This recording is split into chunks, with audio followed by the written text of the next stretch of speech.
Yo soy Alejandro Kusianovich Villarán, soy maestro de escuela primaria. Actualmente soy docente también en San Marcos desde hace 20 y tantos años. Y acompaño las organizaciones de jóvenes de la Juventud Obrera Cristiana desde el año 64, hace tiempo, a las empleadas domésticas, también de la JOC, y a los niños, niñas y adolescentes trabajadores. He tenido una oportunidad importante de trabajar no solamente en Lima, sino trabajar en Bolivia, y esto tiene que ver con Jorge, pues les cuento el chisme, y en Ayacucho, en Puno, y digo es una suerte porque de alguna manera eso permite conocer otro país, de alguna manera. Actualmente desde el año 92, en que se creó el Instituto de Formación de Educadores que trabajan con jóvenes, adolescentes y niños trabajadores, el IFEJAN, que lleva como nombre el nombre de Hermann Schmitz, que fue obispo auxiliar, gran amigo. Yo conocí, entre comillas, a Jorge antes de encontrarme con él. ¿Cómo dirán ustedes? Porque en somos miraflorinos.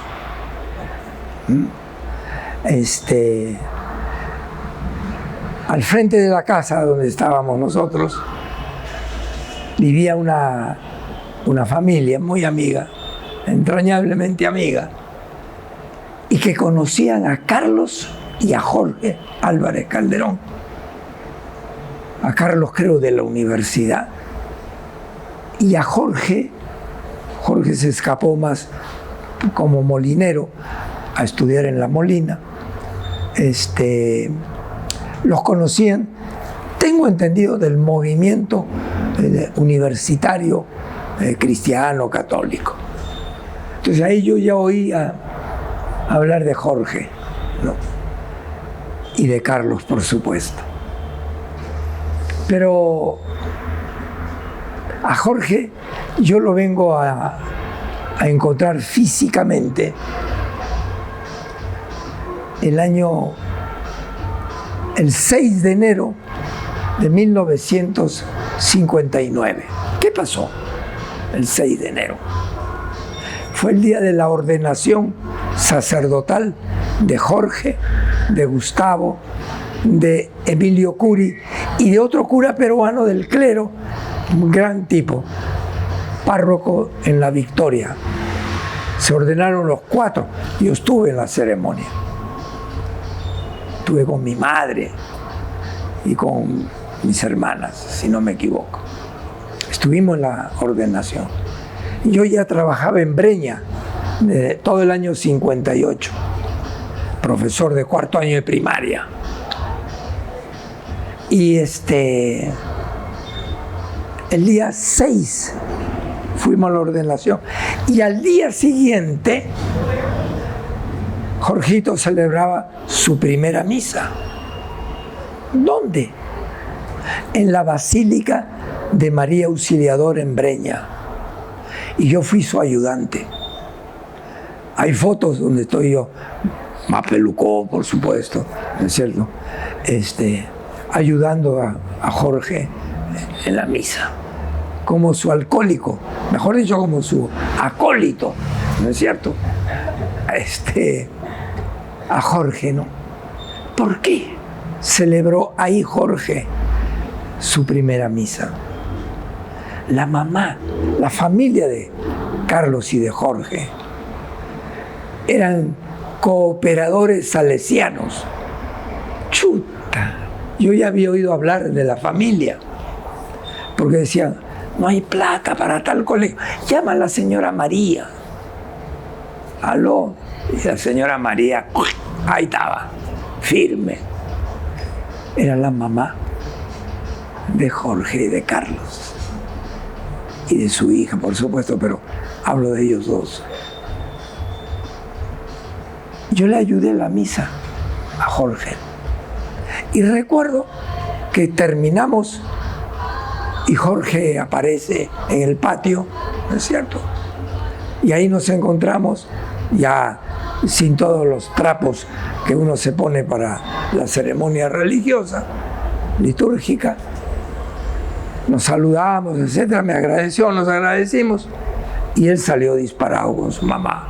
Se iban a almorzar a algún lado seguramente. Y yo al día siguiente, eso fue el día 7, el día 9 yo partí para Bolivia, donde me quedé 3 años como profesor en el seminario, ¿no? Ese fue mi primer encuentro más físico con Jorge. Jorge estaba con Gustavo, habían venido de Europa para la ordenación, pero tenían que volver a Lyon o a Lovaina, ahí se me cruzan los chicotes, en el sentido de que el año terminaba en junio, y por lo tanto, en enero tenían que volver inmediatamente para terminar el año. Yo no estuve cuando ellos volvieron, en el sentido de que me tocó ir a mí, a Europa, a estudiar. Y me tocó estudiar ahí donde había estudiado Jorge, donde había estudiado Carlos y donde había estudiado Gustavo, ¿no? En Lyon, en la ciudad de Lyon, en Francia. Yo un año antes había estado en Inglaterra y ahí no nos habíamos comunicado. Pero ya en Francia yo le escribía a Gustavo, si no me equivoco, un contacto que había por ahí. Bueno, ¿a qué viene esto? A mí me impresionaron 2 cosas importantes de Jorgito. Una, su sencillez. No tenías un pituco con la nariz respingada, no.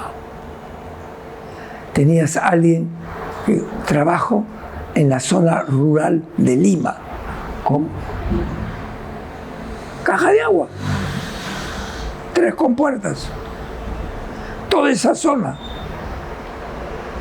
o la zona que está en parte entre lo que es la Plaza de la Bandera, donde estaban las ruinas o un lago, una laguna más que un lago, no. Era campesinado, todo era campesinado. Y Jorge había trabajado en esos sectores, hasta donde yo tengo entendido, porque me hablaba de los 2 lugares con mucha facilidad. Pero a mí me pareció genial que un tipo como él, lo primero que hizo fue a las afueras de Lima. Esto manifestaba el talante de opción pastoral que él había hecho en su vida. Las amigas en Miraflores que lo conocían, la familia Van Herk Oresoli, una de ellas universitaria en particular, eran íntimas y hablaban maravillas, tanto de Carlos como en particular, por la sencillez de Jorge, ¿no? Entonces, el primer impacto para mí fue esta sencillez de Jorgito. Cuando yo vuelvo, después de terminar los estudios, y me ordeno en junio, 26 de junio del 65, yo fui a buscar a la gente que trabajaba con la JOC, porque yo había tomado contacto con la JOC en Francia. Así que yo lo busqué, a Carlos en particular, y Jorge, que ya hacía una labor pastoral en la parte mencionada de Lima, pasando por supuesto el Rímac hacia Zárate, ¿no? Y Jorge, para mí tenía dos cuestiones bien interesantes. Una, su espiritualidad. Era un místico. Era un místico. En el sentido de se concentraba. Y dos, el estar metido con la gente. Oiga, había muchachos de su barrio donde él trabajaba, donde después va a venir Matías Siebenaler, va a llegar a trabajar con él, y otros curas, ¿no? Pero Jorge era como un referente del trabajo pastoral en el corazón de los sectores populares. Y Jorge, de una sencillez, había muchachos que me decían, chuta, tengo que ir a ver a mi papá. Así. ¿Dónde está tu papi? Jorge, me decía. Qué lindo, ¿no?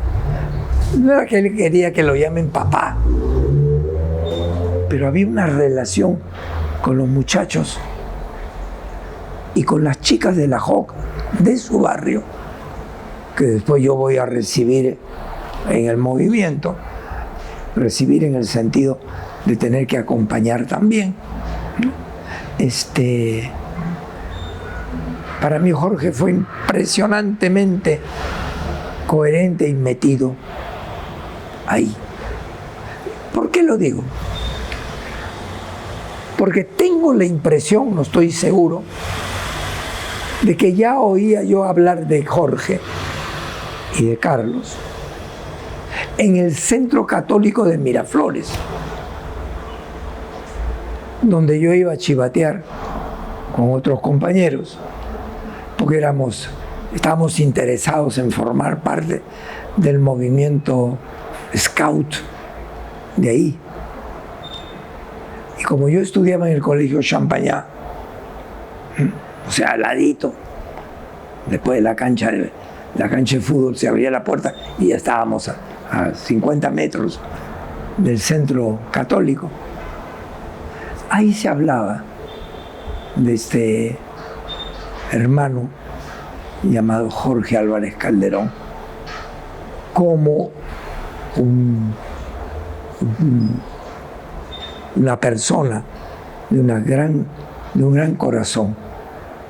No era cura todavía, estoy hablando de los años 45, 46, 47. Será a la vuelta, el año 65, a mi retorno de Europa, cuando yo ahí entro en contacto directo y en contacto físico, por decirlo, con Jorge, cuando él venía a las reuniones que teníamos en Girón Ucayali, en el centro de Lima, donde estaba la sede de la JOC, del Movimiento de la Juventud Obrera Católica. Y ahí entablamos una relación por estas amistades y porque él me recordaba, ¿te acuerdas? Yo tengo la foto, me decía, donde tú me estás ayudando en la misa. Ah, su madre. Entonces, por decir que nuestra relación ha sido de ese carácter. Estamos hablando, por lo tanto, del término del Concilio Vaticano II. que a mí me había tocado vivirlo, por supuesto, en Europa, en Francia. Yo llegaba fresquito, ¿no es cierto? Y Jorge ya tenía sus años de trabajo pastoral. Y ahí nos juntamos, en el local de la JOC, con el movimiento de laicos que acompañaban también, mujeres en particular, y algunos curas que se interesaron por formar parte de esto. Pero Jorge, estoy hablando del año 67, porque el año 66 yo estuve en el Callao, pero el 65 estaba yo en Chosica. Es decir, desde julio del 65 a marzo estuve en Chosica. Y ahí con los jóvenes obreros de la fábrica Patamu, formamos un grupo de JOC. Yo recién bajado. Y eso lo compartíamos con Carlos, con Jorge y con otros que estaban metidos también acompañando. Estoy hablando del año 65, 66 es en el Callao. Y ahí también formamos un grupo de chicos de la JOC, bandoleros, ¿eh? A su madre. Pero esta era la ocasión para encontrarse con Carlos y Jorge y otros en las reuniones de, entre comillas, los llamados asesores de la JOC. Palabra que yo después voy a desterrar, porque asesor de fuera, ¿no? Y cuando se va a fundar aquí el movimiento de niños, niñas y adolescentes trabajadores, no llamamos asesores ni asesoras a los que acompañan, sino colaboradores y colaboradoras. Punto aparte, podemos discutir después. Este es un pequeño detalle, ¿no? Entonces, volvamos a los años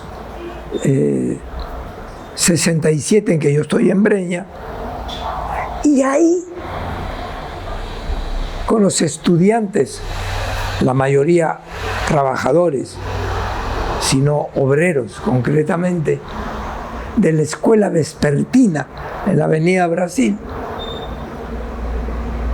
ahí formamos el MTC, un grupo de MTC, que me recuerdo cuando yo dije, yo tengo un grupo ahí en la escuela vespertina de obreros y es el MTC.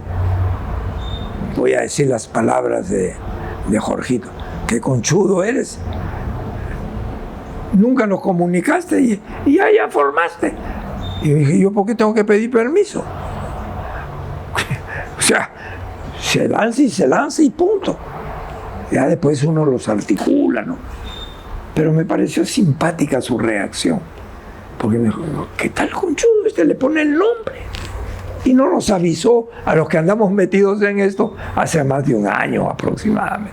Bueno, fue una anécdota, pero que indica algo. La transparencia con la cual él decía lo que sentía y pensaba. Importante. Muy importante. En esos años empezamos reuniones donde estaba Jorge, Gustavo en particular. Había un español que después se fue a Chimbote. Pero lo interesante era que en ese contexto nos reuníamos en lo que sería después, se llamaba, Noticias Aliadas. Era un Maryknoll, un Father Maryknoll, ¿no?, que organizaba eso. Noticias Aliadas, que era un boletín que salía. Bueno, ahí nos reuníamos y ahí empezamos a intercambiar de forma más regular, tanto en la reunión de la JOC como en estas otras reuniones, que es como los antecedentes casi inmediatos a lo que después llamaríamos movimiento sacerdotal ONIS. Y ahí estaba Gustavito, estaba Jorgito, estaba Johnny Palomino también ahí, ¿no es cierto?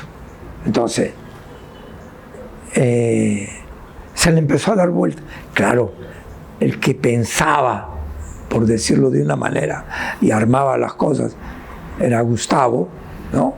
Con su formación, etcétera, sus conocimientos. Pero el que nos daba tren de aterrizaje era Jorge. Jorge andaba con abróchense los cinturones porque vamos a aterrizar. Él estaba todo el tiempo aterrizado, lindo.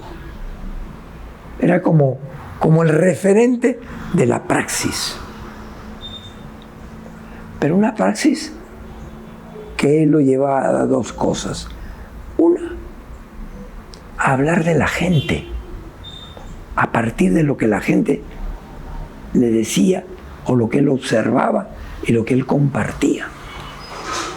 Y cuando digo la gente estoy diciendo, no, movimiento de la JOC o movimiento. Estoy hablando del populón que estaba ahí, con los grupitos que había. Estoy pensando en un grupo de JOC de chicas que ahí había muy bueno, ¿no? O del MTC. Entonces, Jorge representaba el ancla. No vuelen, no se vayan. Hay que estar bien metidos ahí. Pero Jorge tenía algo más. Y era alguien que, con un sentido desde su mirada, me parece verlo el día que cumplió 90 años. Estaba bien concentrado, ¿no? Una cara de místico que tenía ahí. Así ha sido siempre. Pensaba. Porque Jorgito era un hombre de una relación espiritual profunda. Profunda. Entonces, ¿cuándo empezamos el movimiento sacerdotal ONIS? Jorge cumplió un papel extraordinario. Se iba de un lado para otro, carijo. Creo que dio la vuelta al país a contactar a los curas.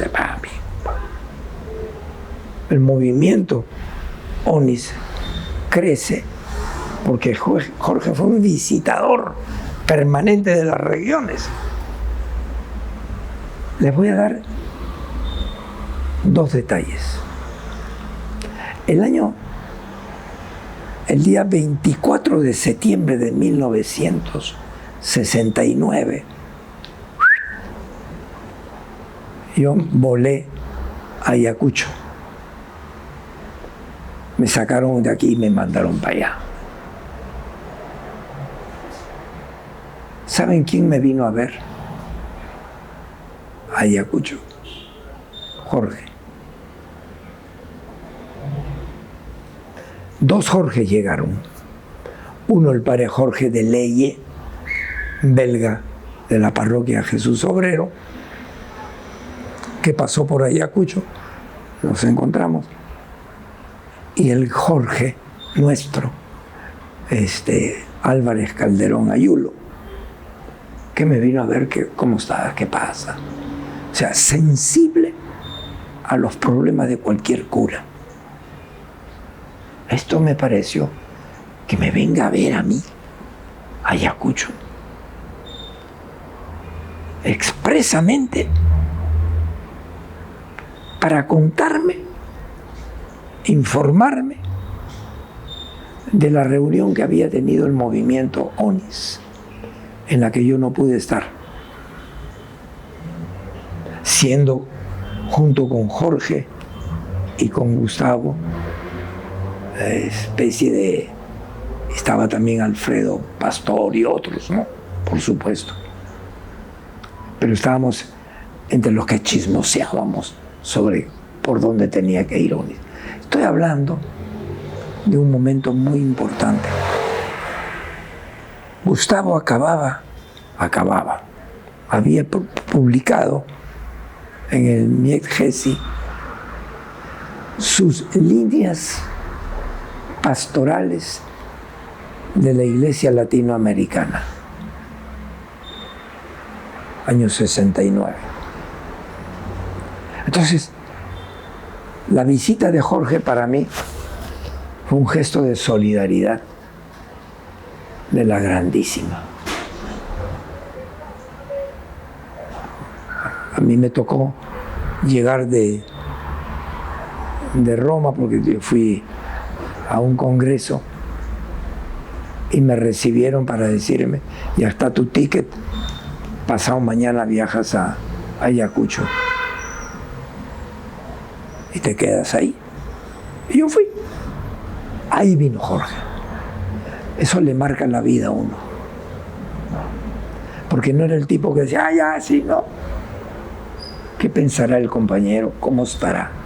Y lo digo porque lo ha hecho con muchos otras amistades que él iba físicamente. La segunda vez que me impactó fue que me vino a ver a Puno. ¿Se dan cuenta? La amistad no era somos patas. No, la amistad era ¿qué está pasando? ¿Cómo estás? ¡Qué genial! Jorge para mí era un hombre de una espiritualidad que la sudaba, la transparentaba en su silencio, en su manera de ponerse así para escuchar, de una actitud de espíritu. Y con Jorge había una serenidad y una capacidad de ahondar. Era un consejero. Les puedo contar un chisme, aunque ya no te he hecho de hacer ninguna pregunta, pero no importa, compadre. Pero hay un chisme que para mí fue clave. Estoy hablando del año 70, fines de los 70, 71 quizá, 71. Yo el 70 estaba en Puno. Me tocó venir a Lima para las cuestiones de la reforma educativa de la época de Velasco. Formé parte de los grupos ahí. Y Gustavito andaba preocupado. Nos había mostrado sus papeles. Estaba escribiendo perspectivas de teología de la liberación. Y Jorge con su Volkswagen azulito, su carcochita, que la manejaba un chico de Caja de Agua, si no me equivoco, uno que decía mi papá,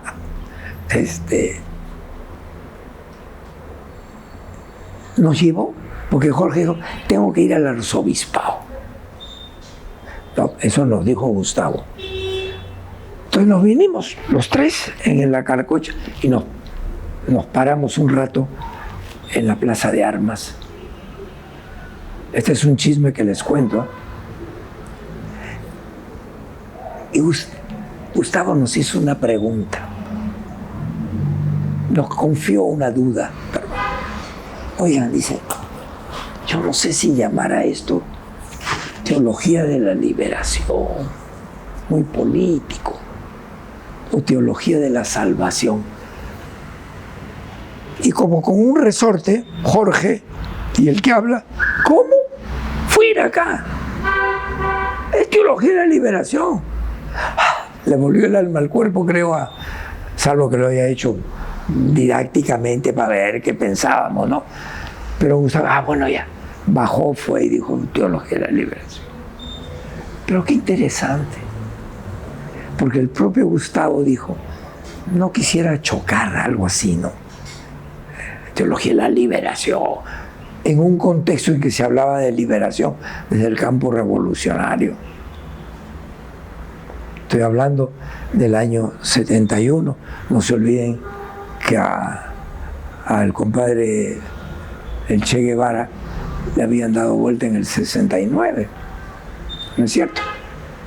Etcétera. Entonces, la palabra liberación estaba bien pegosteada a revolución.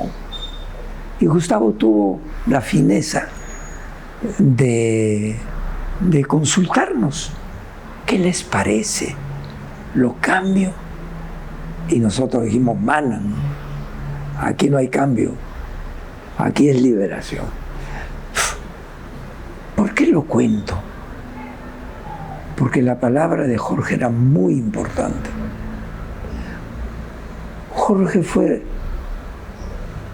radicalmente prudente y prudentemente radical.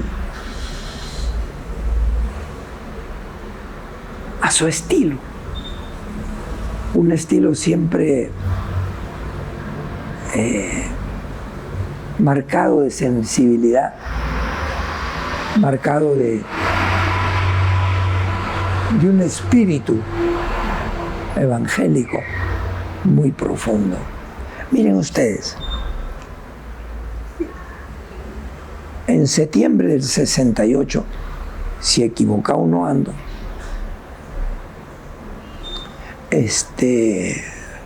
o julio ya, julio creo, tuvimos la reunión en Chimbote de un movimiento grande, laicos, laicas, éramos como 200 gentes, en Chimbote. El obispo Burkle, norteamericano muy bueno, nos cedió su casa inmensa del obispado. Y ahí tuvimos el encuentro con monjas, laicos, laicas. Estaba Ricardo Antoncich, entre otros. El Gustavo, que dio su charla sobre el tema era el desarrollo, ¿no? Año 68.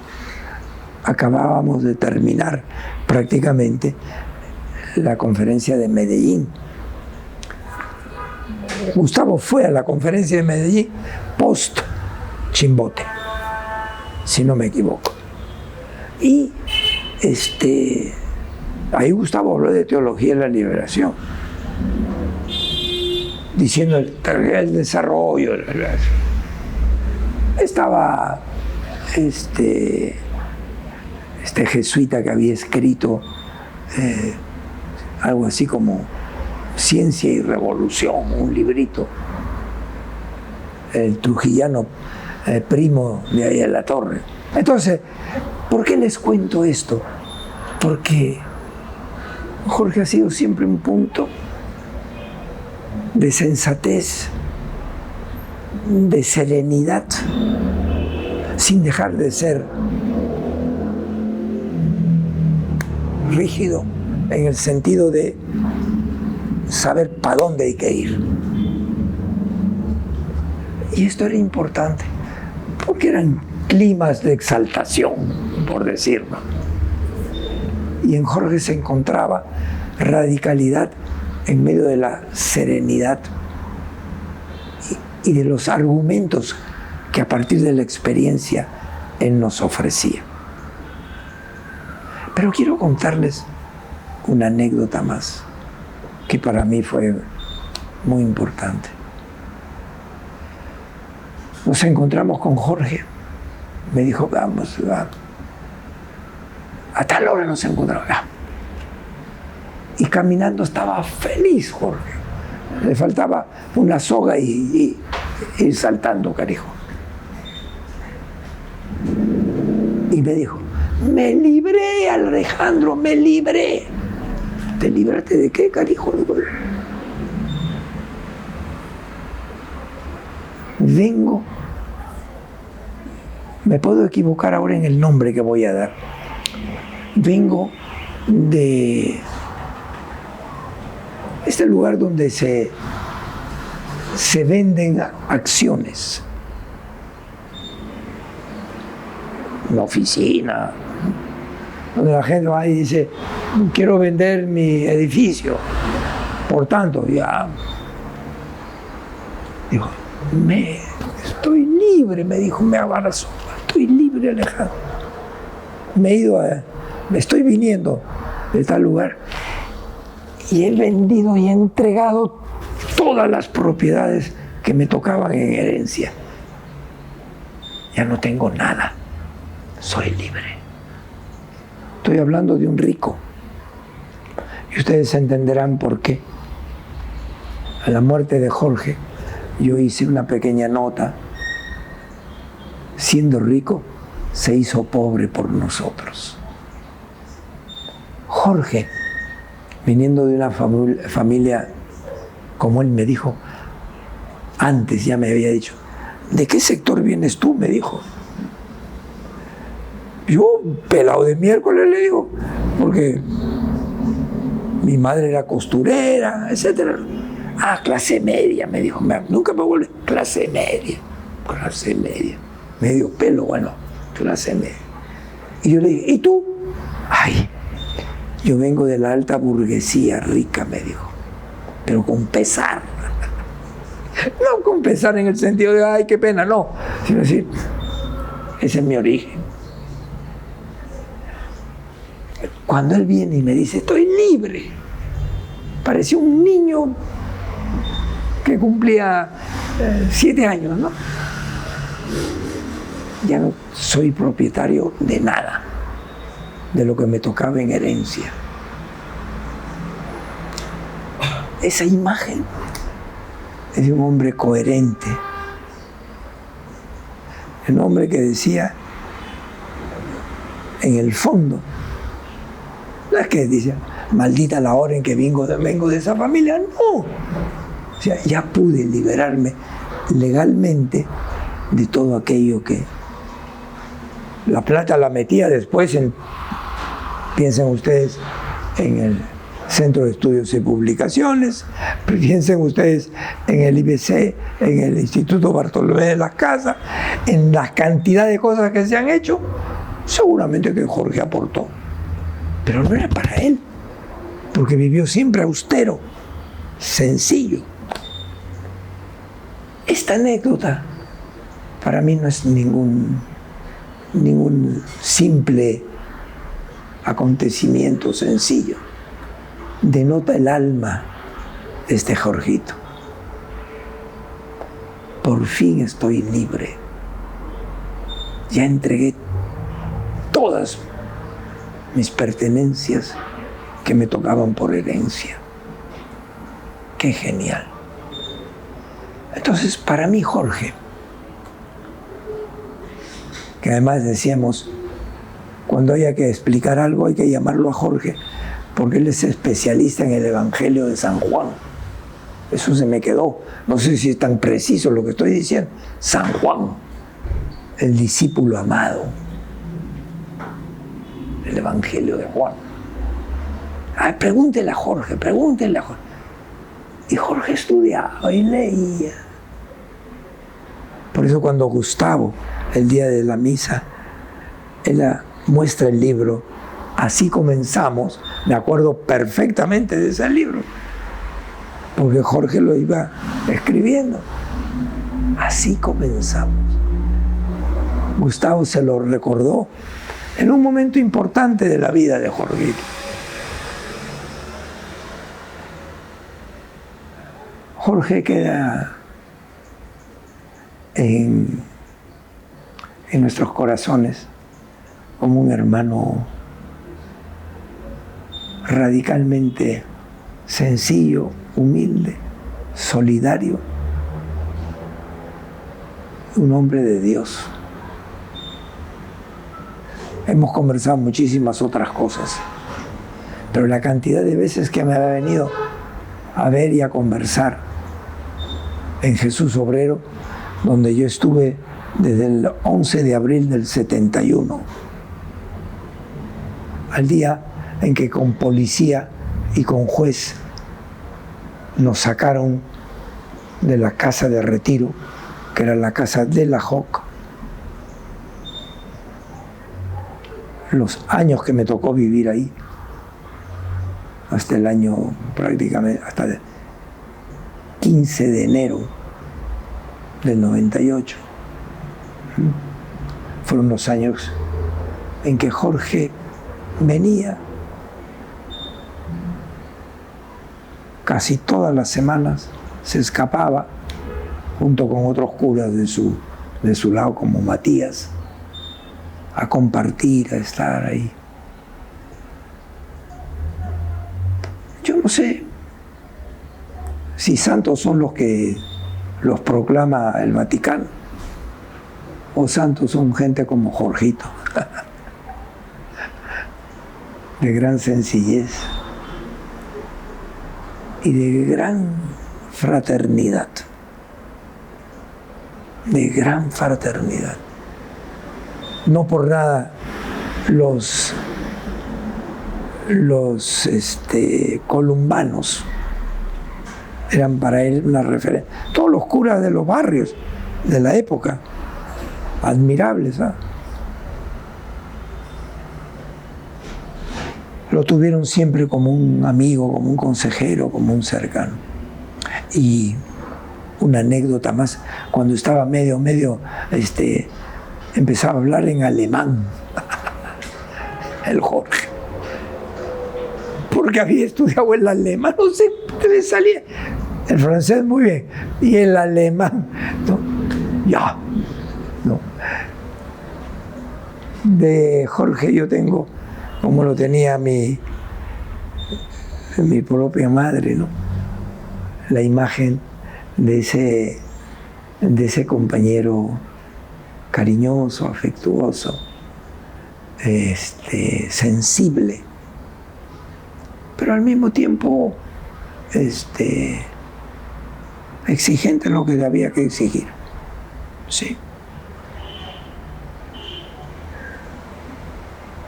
Desde donde esté, Jorgito, una guiñada de ojo para seguir tu camino de servicio, de sencillez y jamás de hacer alarde de nada, como tú nos diste ese gran ejemplo. Una cuestión que no terminamos de digerir muchos es no haberlo podido acompañar en los momentos de su muerte y de su entierro. El único que estuvo por ahí era Gustavo, creo, que se le vio de lejos, porque fue en plena pandemia. Eso es un hecho, ¿no? Y digo un pendiente porque como fue tan cálido con tanta gente, no se pudo hacer. Eso se me quedó a mí acá todo el tiempo, ¿no? Pucha, ¿cómo te quitas en este momento, compadre? Porque nos habría encantado estar como hemos estado con Pipo y con otros, ¿no? Entonces, ahí hay algo que me parece que hay que interpretar como lo habría interpretado el propio Jorge. Pero si la cosa no termina acá, ya nos vamos a ver en algún lugar. Nos tenemos que volver a encontrar. Y para mí lo que queda son dos cosas, ¿no? Una, Jorge estuvo en el origen de los zulos. La preocupación de Jorge por acompañar a jóvenes que querían ser sacerdotes. Eso, por ejemplo, hay que levantarlo.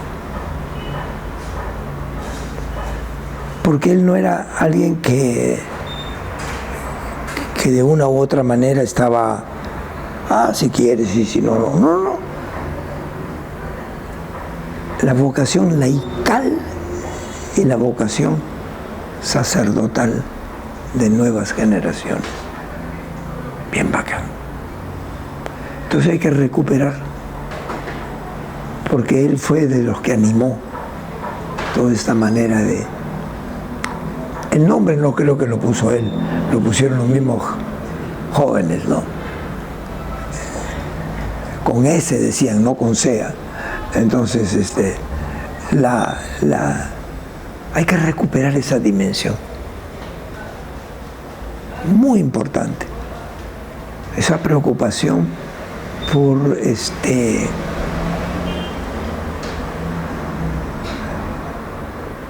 nueva generación de sacerdotes, ¿no? Se entiende en un contexto de un crecimiento de los opus, de los sodalicium y de su abuela, ¿no? Hay que reconocer. Pero ahí creo que Jorge calladamente acompañó a estos muchachos. Y lo último que creo que con Jorge habría que recuperar era, yo personalmente tengo otra manera de entender esto, pero en él me parecía muy lindo verlo bailar. Jorge. Entonces tú decías, tan santurrón este carijo y está bailando con las germas aquí. ¿Me dejó entender? Pero eso indicaba su capacidad de no olvidarse, que él no entró al sacerdocio como niño, sino ya siendo un estudiante universitario, etcétera, que decidió.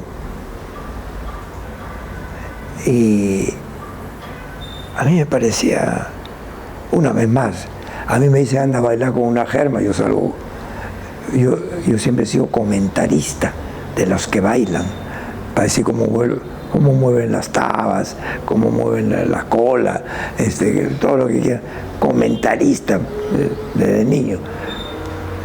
Pero verlo ahí, bailar a él, un santito ahí, tan, ¿no?, interesante como dimensión humana de él. Y yo concluiría, ¿no? Yo creo que Jorge cerraba sus ojos y los abría medio raro, pero era capaz de escuchar, una capacidad de escucha, sin lo cual no puede haber una actitud espiritual. Espiritualidad significa escucharse, escuchar la voz de Dios. Y él fue un gran escuchador.